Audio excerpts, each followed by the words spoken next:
berjumpa kembali dalam program Berita Mataram hari ini. Sejumlah berita penting dan menarik lainnya telah kami siapkan untuk Anda dan berikut diantaranya.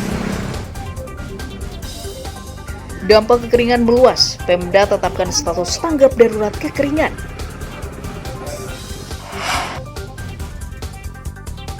Dinilai lalai saat mengemudi, polisi tetapkan sopir istri gubernur menjadi tersangka. Melanggar aturan KPU, Bawaslu desak Pemda tertibkan alat peraga kampanye calon legislatif. Bersama saya Rahayu Japar dan inilah Berita Mataram selengkapnya.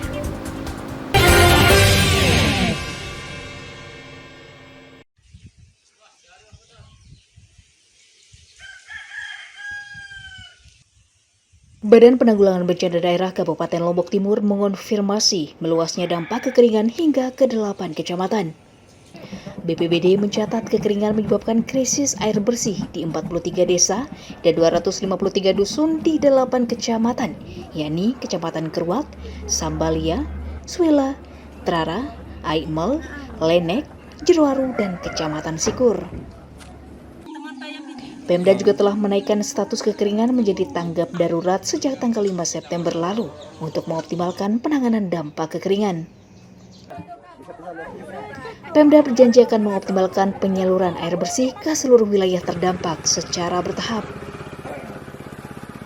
Semakin hari cakupan wilayah daerah yang terdampak krisis air bersih ini semakin meluas. Kemudian indikator yang kedua adalah permohonan bantuan akan air minum juga semakin banyak, baik dari pihak desa maupun pihak kecamatan. Sehingga dengan itu, kalau kita harus mengandalkan armada BPBD saja, tentunya tidak memungkinkan. Berdasarkan indikator-indikator itu, maka per 5 September atau tanggal 6 September, status dari siaga darurat sudah kita tingkatkan menjadi status tanggap darurat. Artinya harus dibutuhkan aksi, yaitu dropping air minum ke seluruh wilayah terdampak. Penanganan dampak kemarau dilakukan Badan Penanggulangan Bencana Daerah dengan melibatkan organisasi perangkat daerah dan pihak swasta untuk mempercepat penyaluran air bersih di wilayah terdampak. Muhtadun melaporkan dari Kabupaten Lombok Timur.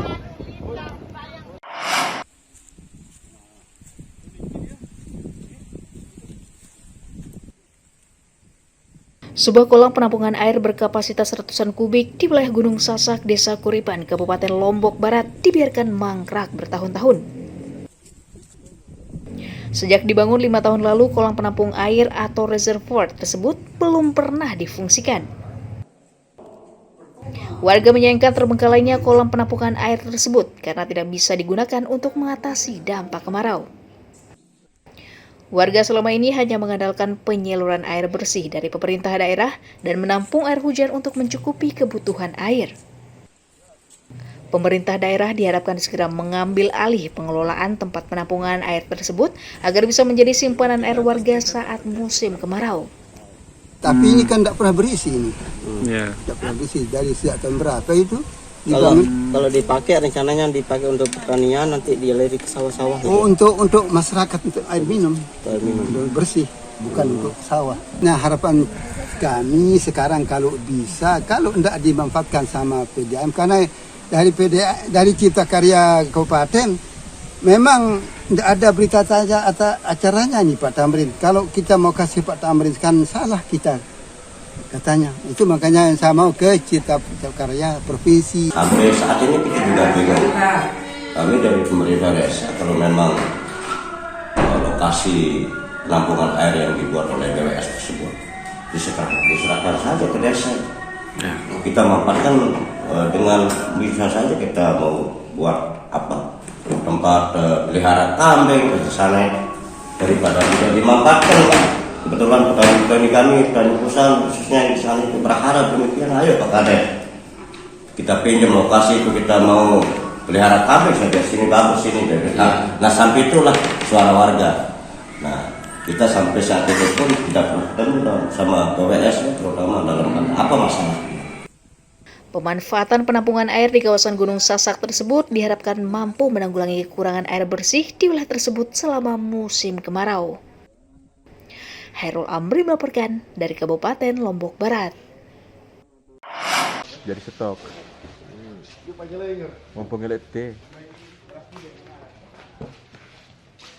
Badan Urusan Logistik Provinsi Nusa Tenggara Barat memastikan stok beras yang dimiliki pemerintah daerah aman hingga akhir tahun nanti.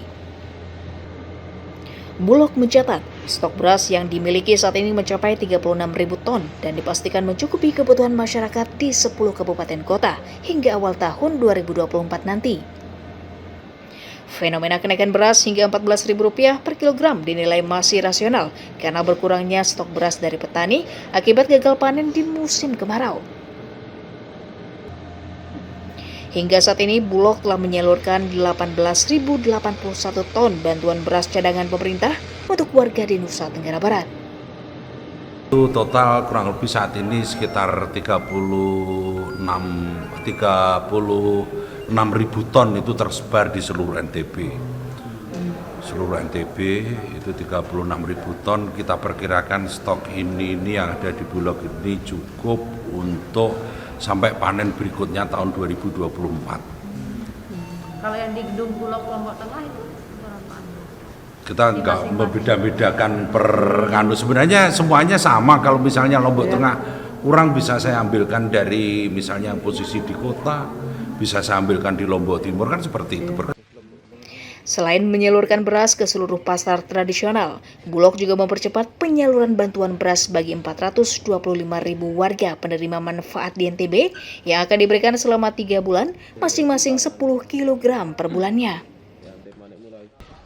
Lukmanul Hakim melaporkan dari Kabupaten Lombok Tengah.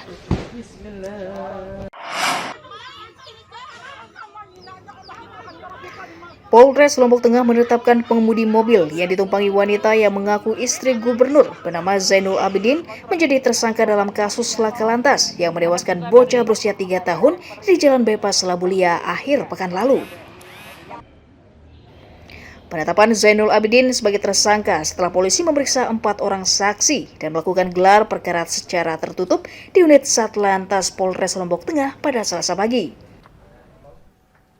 Dari hasil gelar perkara, Zainul Abidin disimpulkan lalai dalam mengemudikan kendaraannya sehingga menyebabkan kendaraannya menabrak sepeda motor yang melaju di depannya.